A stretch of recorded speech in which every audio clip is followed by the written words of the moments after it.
The millionaire's son refused to live until a new maid did the impossible. The Miami sea shone bright under the sun, but inside the oceanfront mansion, everything was suffocatingly silent. The home of Charlie Morales, once celebrated as one of Florida's most successful real estate developers, now felt like a mausoleum. No music, no laughter of a child, only the dull, steady sound of waves striking the shore, echoing through the thick glass windows. Charlie stood alone in the vast living room, eyes fixed on a photo hanging on the wall. Clara, his wife, smiling radiantly as she held their baby boy, Dieter, just a few months old. The picture had been taken only a week before the accident. One careless moment at a construction site he had supervised, a single unsecured concrete beam, had cost Clara her life. Since that day, Charlie had lived like a ghost in his own home. Dieter, the little boy who once filled the house with laughter, had stopped smiling, stopped speaking, and refused to eat. For 2 weeks, he hadn't swallowed a single spoonful of porridge. All the jars of organic baby food, imported milk, and expensive vitamins remained untouched, gathering a thin layer of dust on the gleaming kitchen counter. In Dieter's room, soft golden light fell across the small crib. The boy lay still, his eyes wide open, staring at the ceiling without blinking. No crying, no laughter, no response. Beside him sat his father, a man hollowed out by guilt, clutching a cold bottle of milk and surrounded by useless prescriptions.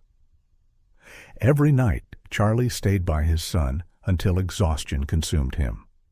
Private nurses took turns urging him to rest, but he only answered in a broken whisper, "I can't sleep while my son is dying right in front of me." The mansion that had once symbolized success had become the grave of joy. The pristine white walls now felt cold and distant. Outside, the waves seemed to mark time for his loneliness. One evening, as the ocean breeze drifted in through the balcony doors, Charlie sat down on the nursery floor. He gently held Dieter's tiny, frail hand, the same little hand that once clung tightly around his neck every time he was carried, now limp and lifeless. Charlie whispered, his voice hoarse, "I'm sorry, Dieter. If I hadn't let your mother come with me that day, you'd still have her. I'm so sorry, my boy. Please forgive me." There was no reply, only the faint, shallow rhythm of a child's breath, as fragile as a thread barely holding on to life. Outside, the night thickened. Inside, grief filled every corner. Charlie lowered his head, fingers clutching the small photograph beside the crib. Clara holding Dieter under the blazing sunlight. He closed his eyes and murmured softly through trembling lips, "Clara, please guide me. Tell me what I'm supposed to do." And then only the gentle sound of the waves remained, blending with the weak, fading breaths of a child drifting into silence. The clock pointed to 4 in the morning. The entire house remained silent, broken only by the hum of the humidifier and Dieter's faint breathing, fragile as a thread of silk.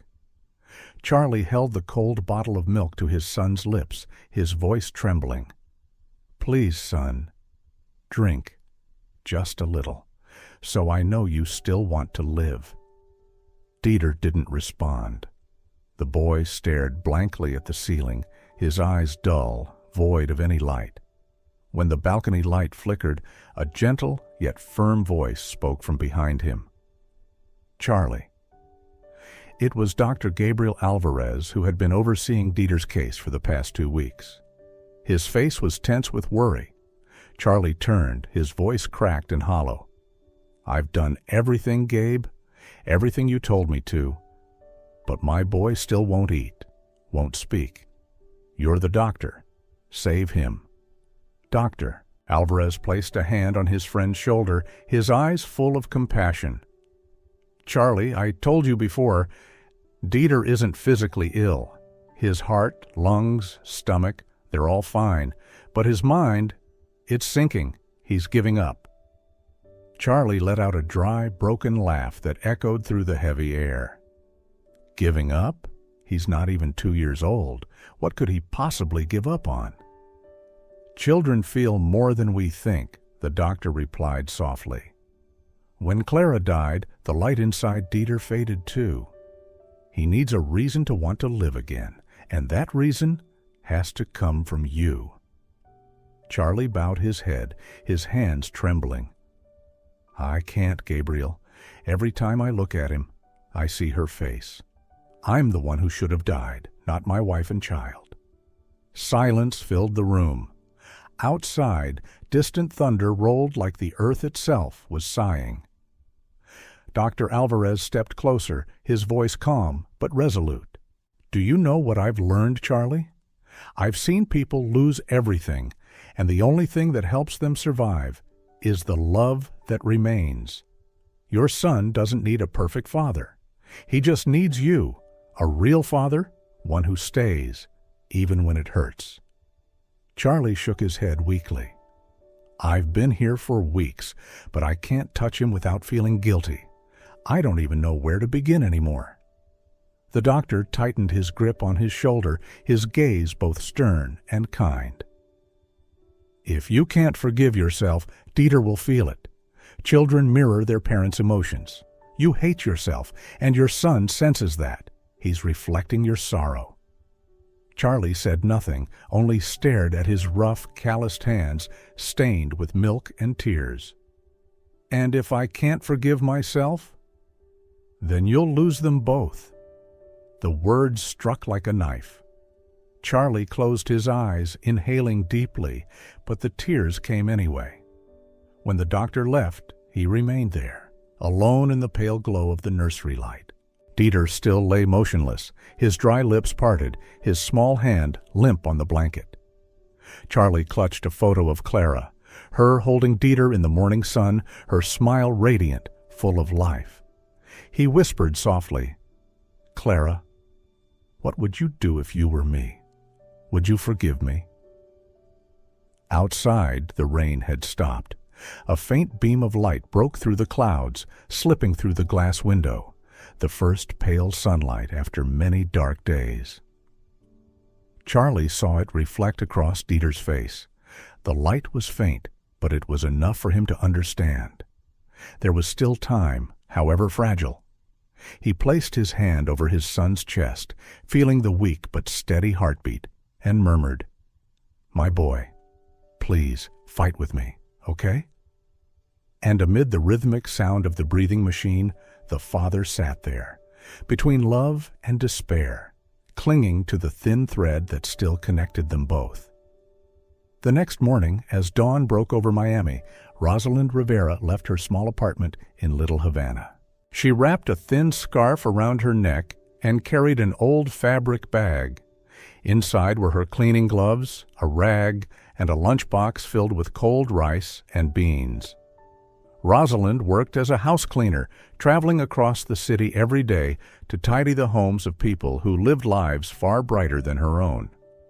Today's job had come as a surprise.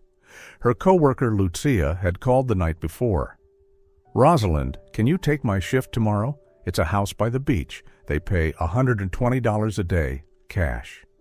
$120? That's double the usual. Why can't you go? My son's sick. Please, I'm begging you. The owner's strict. Don't mess up. Rosalind had agreed. She needed the money for her little brother's school fees, but deep inside, a strange feeling whispered, as if tomorrow would be different. After 2 bus rides and a long walk, she reached a quiet seaside neighborhood. Before her stood a massive black iron gate, its surface carved with elegant patterns. The bronze plate beside it read, Morales Residence. She pressed the intercom. A woman's cold voice answered, Who is it? My name is Rosalind Rivera. Lucia sent me to fill in for today's cleaning. A sharp click echoed, and the gate opened automatically. A white stone path led toward a breathtaking mansion facing the sea. Everything looked perfect, trimmed hedges, polished marble, but the air felt heavy, as though life itself had left this place long ago. Before she could knock, the door opened. A woman in her 50s stood there, dressed in black, her gray hair tied in a perfect bun. Mrs. Collins, the housekeeper. "You're the substitute?" "Yes, ma'am." "Fine. Call me Mrs. Collins. There are a few rules. No noise, no questions. And you will not go upstairs, under any circumstance." Rosalind nodded quietly. "You'll clean the kitchen, the main hall, and the living area. Have lunch in the back servants' kitchen. Don't wander around. Mr. Morales dislikes strangers." Her tone was cold, professional, almost mechanical. Rosalind simply smiled politely and took the cleaning supplies. Once Mrs. Collins walked away, Rosalind looked around. The house was stunning. High glass walls, spotless floors, white walls shining in the sunlight. Yet the coldness wasn't from the air conditioning. It came from grief. As she plugged in the vacuum, her eyes caught a shelf of framed photos, a tall, handsome man smiling beside a blonde woman, holding a laughing baby. They looked so happy, as if nothing could ever break them. But in the newer photos, the woman was gone. Only the man and the boy remained, both unsmiling. A faint breeze brushed through the room, tilting one of the frames. Rosalind reached to straighten it, and then she heard it, a sound from upstairs. At first it was soft, like a sigh. Then it grew clearer, a weak cry. She froze, heart tightening. It wasn't the ordinary cry of a hungry baby. It was tired, trembling, almost voiceless, as if sadness itself had worn out its strength. Rosalind lifted her gaze toward the ceiling, listening. Then silence. She touched the small silver bracelet on her wrist, her late mother's keepsake, and whispered softly, "God bless that child." Then she went back to work, though something inside her had shifted. At noon, sunlight filtered through the white curtains, bathing the kitchen in a pale, melancholy glow. Rosalind Rivera sat at the small table in the servants' kitchen, opening her lunchbox.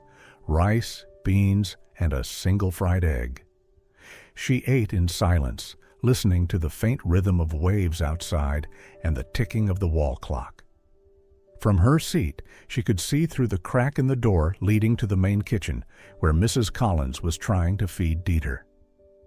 The boy sat in a high chair, his face thin and pale, so fragile that Rosalind felt her chest tighten. "Come on, Dieter. 1 spoon for Mommy." Mrs. Collins cooed softly. But Dieter turned his head away, his eyes blank, lips pressed shut. No crying, no whining, just silence, the kind that feels older than words. Rosalind stopped eating, gripping her spoon tightly. The scene pulled her back to a memory she thought she'd buried. Her little brother, Luis, sitting in front of a cold bowl of soup after their mother died. She remembered crying as she begged him to eat. "I'm not hungry," Luis had said. "I just want Mom to come back." That sentence had haunted Rosalind ever since. And now, in this grand, lifeless kitchen, she saw another child, waiting for someone who would never return. Mrs. Collins sighed heavily and set the spoon down. Oh, this boy, so stubborn. The best food money can buy, and he still won't eat. She picked up her phone and dialed. "Mr. Morales, sir." "Yes, I tried the new puree." "No, it didn't work. He refuses to open his mouth." "Yes, I understand. I'll try again later." On the other end, Charlie's voice was distant, exhausted, the voice of a man who had lost faith. Rosalind listened and felt her heart ache. A father drowning in guilt, a child fading in sorrow, 2 souls lost, each in their own darkness. When Mrs. Collins finally left to rest, Dieter remained seated, staring at nothing. Sunlight touched his soft brown hair, glimmering like a fragile thread. His tiny hands rested still on the tray. Rosalind couldn't look away. She saw a sadness she recognized, the kind that only those who have lost a mother can truly understand.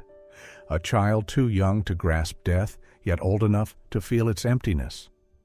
She whispered, almost to herself, You're not refusing food, little one. You're refusing the sadness around it." The words vanished into the still air, gentle as a prayer. From afar, the sea murmured again, its waves tender but mournful. That afternoon, the air in the mansion felt heavy enough to hear every sigh. Mrs. Collins stood in the main kitchen, once again trying to make Dieter eat. Before her sat a bowl of warm oatmeal mixed with organic honey and imported fruit puree prescribed by a top nutritionist. But the result was the same. Dieter turned his head, lips pressed shut, his gaze empty. In the back kitchen, Rosalind was wiping the counter, but her eyes kept drifting toward the scene. She saw not a child refusing food, but a child refusing life itself. "He won't eat a thing," Mrs. Collins muttered, dialing a number. "Mr. Morales, sir, he's refusing again. I've tried everything. Maybe we should call the doctor once more." She paused, embarrassed, then hung up. Turning to the elderly cook, Mrs. Green, she sighed. "I give up. Maybe this child doesn't want to be here anymore." Those words pierced Rosalind's heart. A rush of emotion welled up inside her. Not pity, but an irresistible urge to act. She set the cloth down and stepped toward the main kitchen door. "Excuse me, may I try something?" Both women turned. Mrs. Collins frowned sharply. "What are you doing here? This isn't your area." "I know," Rosalind said softly, glancing at Dieter. "But I think maybe I can help." "Help?" The housekeeper let out a dry laugh. "Do you think you know better than doctors and nutritionists?" "No," Rosalind replied gently. "But some things don't need to be taught. They just need to be felt." She approached the counter, calm yet determined. "Let me try once. If it doesn't work, I'll leave." Mrs. Green, who had been silently watching, finally spoke. "Let her. There's nothing left to lose." Mrs. Collins hesitated, but Rosalind's gaze, steady, sincere, disarmed her. "Fine. But if Mr. Morales finds out, we're both out of a job. Understood?" "Yes," Rosalind nodded. "I understand." She turned to the basket of fresh bread on the counter. Taking a small loaf, she sliced it thinly, drizzled olive oil, and sprinkled a touch of sea salt. No recipe, no plan, just a memory. "My grandmother used to say," Rosalind murmured, "when a child is sad, they don't need fancy food. They need food that hugs the heart." The smell of warm bread and olive oil filled the room, a simple, homey scent that seemed to melt the walls. Mrs. Green closed her eyes, whispering, "Dear Lord, that smell reminds me of my mother." Rosalind walked toward Dieter, slow and gentle. "Dieter, would you like to try?" she asked, her voice as soft as air. The boy stayed still, but when she held the piece of bread closer, his eyes moved. He looked at the bread, then at her. A flicker of something, curiosity, maybe hope, shimmered faintly. "It's okay, sweetheart," Rosalind whispered. "Just a little bite, like my grandma used to make." Dieter's tiny hand trembled as he reached out. The room fell silent. He lifted the bread to his lips, chewed slowly. 1, 2, then swallowed. A quiet gasp escaped Mrs. Green's throat. "Oh, dear Lord," she whispered, "he's eating." Mrs. Collins froze, speechless. Rosalind smiled through glistening eyes. "That's it, sweetheart, just like that." Dieter looked up again, and in his eyes a faint glimmer of light returned. Then, in a voice hoarse from disuse, he whispered, "Daddy!" Everyone turned. At the doorway stood Charlie Morales, motionless, tears flooding his eyes as he saw his son holding the piece of bread. He stepped closer, his voice trembling. "Dieter, are you eating?" The boy nodded just once. Charlie fell to his knees, covering his face as sobs broke free, raw, uncontrollable. "Thank God, my son, you're back." Rosalind stepped aside, her heart pounding. She didn't know how the miracle had happened, only that her hands were shaking and the scent of bread lingered like the warmth of hope. It wasn't just the first meal in weeks. It was the moment life returned to this house. The scent of bread, olive oil, and sea salt lingered, not just in the kitchen, but in every corner of the house, as if hope itself had found a way in. Dieter rested his head on his father's shoulder, crumbs still on his lips, and for the first time, the house breathed again. "Thank you," Charlie whispered, his voice trembling. "You did what no one else could." "I only wanted the boy to eat a little," Rosalind replied gently, her gaze fixed on Dieter. "I once watched my little brother stop eating after our mother died." Mrs. Collins quickly dabbed her eyes and carefully carried Dieter upstairs, leaving the two alone. Mrs. Green, understanding, added softly, "I'll warm some milk," before stepping out quietly. "You have a younger brother?" "Yes," Rosalind nodded, her voice low. "It's just the two of us now. Our mother died when I was 13, and my father left soon after. I've done every kind of job to raise him. He's my whole world." The kitchen fell silent again. "I don't know where to begin," Charlie murmured. "But you made me see something that money could never buy."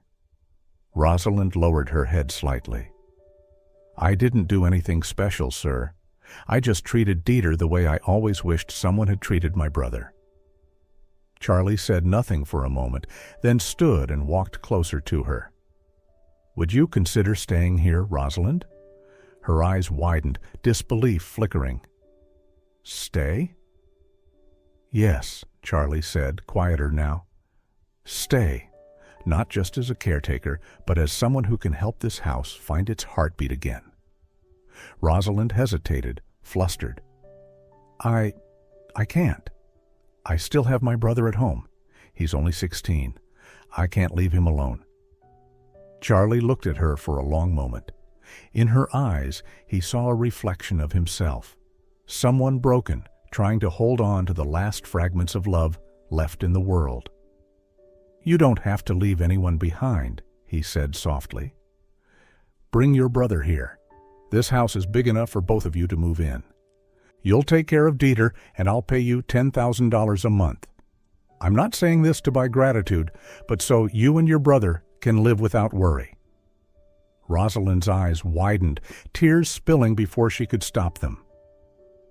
"You don't have to do that." "I want to," Charlie interrupted, his tone sincere. "I owe you something I can never repay. You didn't just make Dieter eat again. You made me believe that something in this world can still save us." She turned away, wiping her tears quickly. "I don't know what to say, except thank you. But I have one condition." "Anything?" "I'll stay if you promise that from now on you'll eat with Dieter every day. He needs his father more than anything else." Charlie looked at her for a long time, then smiled, a gentle, honest smile that made Rosalind's heart tremble. "I promise. Every morning, every meal, I'll sit beside him." They stood there in the kitchen, bathed in the soft light of dawn. As Rosalind rose to clear the dishes, Charlie said quietly, "Thank you for bringing breath back into this house." Upstairs, Dieter smiled faintly in his sleep, as if he could somehow sense that from this day on, the house would never be lonely again. The next morning came softly, with sunlight on the sea and the faint scent of bread still lingering in the air. Rosalind returned to the Morales mansion. She wasn't alone. Beside her walked Luis, her 16-year-old brother, thin, with gentle, clear eyes. He clutched the strap of his worn backpack, glancing at the rows of trees lining the long driveway that led to the grand estate. "Are you sure they really want me here?" Luis asked quietly. "I'm sure," Rosalind replied with a reassuring smile. "Mr. Morales himself told me to bring you." When they reached the gate, Mrs. Collins was already waiting. The stern expression she usually wore softened the moment she saw Rosalind leading the young boy. "Welcome, both of you," she said warmly, then smiled. The next morning, the seaside mansion of Charlie Morales was filled with sunlight. For the first time in months, the house no longer felt as silent as a tomb. The soft laughter of little Dieter echoed from the kitchen, mingling with the sound of chopping, the clink of spoons against plates, and the warm aroma of toasted bread spreading through the air. Charlie stood in the doorway, his heart tightening at the sight before him. Rosalind was there, sleeves rolled up, hair tied neatly back, baking bread and chatting with Dieter. The boy sat in his high chair, tapping his hands on the table, his eyes bright and alive, as if sorrow had never existed. "Papa," Dieter called out when he saw him. "Bread!" Charlie laughed, a real laugh, pure and unforced, the first in a house that hadn't known such sound for far too long. He walked closer and sat beside his son. "Whose bread is this?" "Mine," Dieter answered proudly, pointing toward Rosalind. "Rosalind's bread." Rosalind turned, smiling softly. "Good morning, Mr. Morales." "Charlie," he corrected gently, warmth in his tone. "Please call me Charlie." She hesitated for a moment, then nodded slightly. "Good morning, Charlie." They shared a brief look. Nothing more was said, yet gratitude passed between them, not that of a master and servant, but of a father and the woman who had saved his child. Charlie then approached Luis. "Hello, Luis. I heard from Rosalind that you like to draw." The boy nodded shyly. I just draw for fun." "That's good," Charlie said, a rare smile crossing his face. "You'll find plenty to draw here. This house could use a little color." Rosalind watched them, a strange calm rising within her, a peace she hadn't felt in years, as if fate had finally opened its doors to her and Luis. The morning drifted by with laughter, the soft clinking of spoons, and the comforting scent of warm bread filling the kitchen. Mrs. Green carried out a tray of warm milk, cheerfully announcing, "The young master has almost finished a whole slice of bread. This truly is a miracle." Dieter banged his tiny hands on the table, laughing, and babbled, "Dad, eat." Charlie looked at his son, then took a small piece of bread and ate with him. For the first time in months, he felt the real taste of life, not from the food, but from the pure light in his child's eyes. At noon, Rosalind took Luis for a walk through the garden behind the house. The boy stood silently for a while, then asked softly, "Do you think Mom has forgotten us?" Rosalind's eyes welled up for reasons she couldn't explain. "No, she hasn't. She's watching over us." That evening they shared their first dinner together. Charlie, Rosalind, Luis, and Dieter. No grand dining hall, no crystal chandeliers, just a small kitchen table and a few simple dishes prepared by Mrs. Green. Dieter offered a piece of bread to Luis, and the whole table burst into laughter. "This house needs laughter," Rosalind said quietly, glancing at Charlie. "And people who know how to bring it back," he replied, eyes still on his son. "Thank you, Rosalind." She smiled, her voice barely above a whisper. "No need to thank me. We're just learning how to live again." Outside the window, the sea shimmered under the moonlight. In the kitchen, the oven still glowed warm, a small sun that refused to die. And somewhere between laughter and silence, a home was reborn. 3 weeks had passed since the day of the bread miracle. The home of Charlie Morales had completely changed. The silence that once pressed against every wall was now replaced by a child's laughter, the sound of tiny footsteps pattering across the wooden floors, and the warm aroma of freshly toasted bread every morning. Sunlight often streamed through the large glass windows, casting a golden glow across the floor. There, Dieter played with his wooden blocks, cheerfully repeating new words Rosalind had been teaching him. "What's this, Dieter?" she asked gently. "Car!" Dieter shouted excitedly, holding up a block shaped like a car. "That's right. Very good, sweetheart." Rosalind laughed, clapping her hands in encouragement. From his study, Charlie heard his son's laughter and smiled faintly. He closed his laptop and walked toward the kitchen. Work used to be his entire world. Now that world fit entirely inside this small kitchen, where Dieter and Rosalind were. "Good morning, you two," he greeted. Rosalind turned and smiled. "Good morning, Charlie. We're learning the names of things. He's been doing great today." "Papa!" Dieter called, running over to hug his father's legs. Charlie lifted his son into his arms, pressing his face gently into the boy's soft hair. The scent of flour, milk, and life.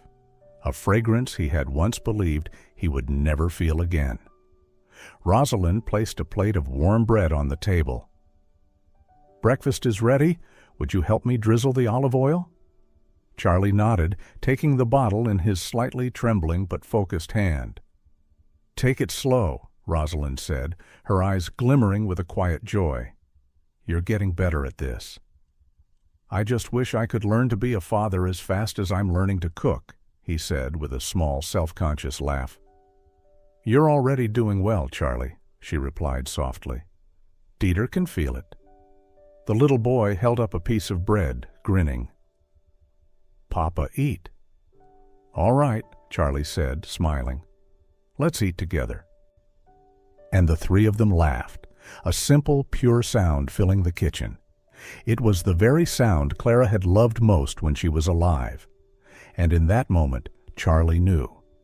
Somewhere far away, she was smiling too. That afternoon, Dieter napped on the sofa, sunlight resting gently on his rosy cheeks.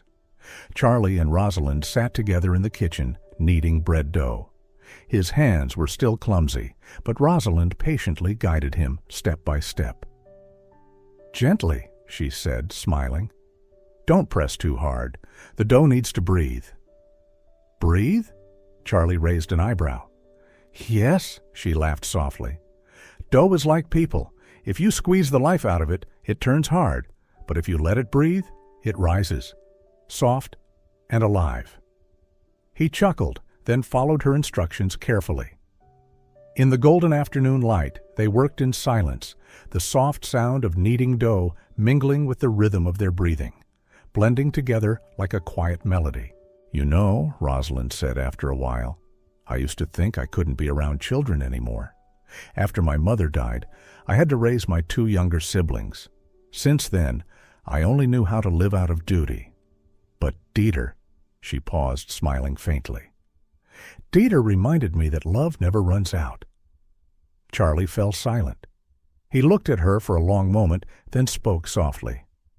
"Maybe you're learning to live again too, just like me." "Maybe," she replied gently. "We're both broken pieces, only now we've found a place to fit again." Outside, the sound of the waves rolled steadily. The dough had turned soft under their hands. Charlie looked up, and for the first time, he felt peace. Not because the pain had disappeared, but because he was learning to live with it, learning, once again, how to breathe, to love, and to forgive. Winter passed, leaving behind quiet mornings veiled in mist. On the balcony, the small flower pot that Dieter had planted the previous autumn had begun to bloom. The seaside mansion of Charlie Morales no longer looked like a rich man's house. It had become something far simpler, a home where there lived a father, a child, and a woman who had chosen to stay. On the first morning of spring, Rosalind opened the windows wide, letting the breeze in. The air carried the scent of sea salt, the aroma of fresh bread, and the distant whisper of waves.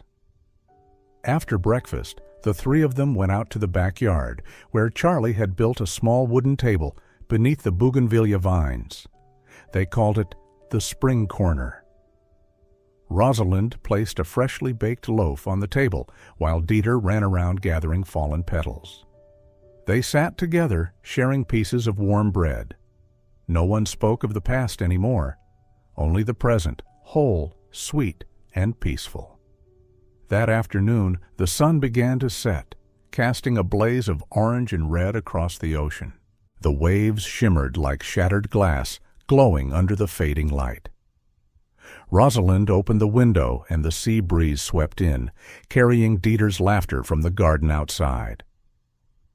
Charlie was teaching him how to blow soap bubbles, and each bubble rose into the air, catching the sunset's brilliant colors. She stood watching them, Charlie's laughter blending with Dieter's, bubbles rising toward the sunset. Her heart grew still, yet full. No titles, no promises, just this moment where broken souls had learned to bloom again. Rosalind smiled softly and whispered, "Spring has truly arrived."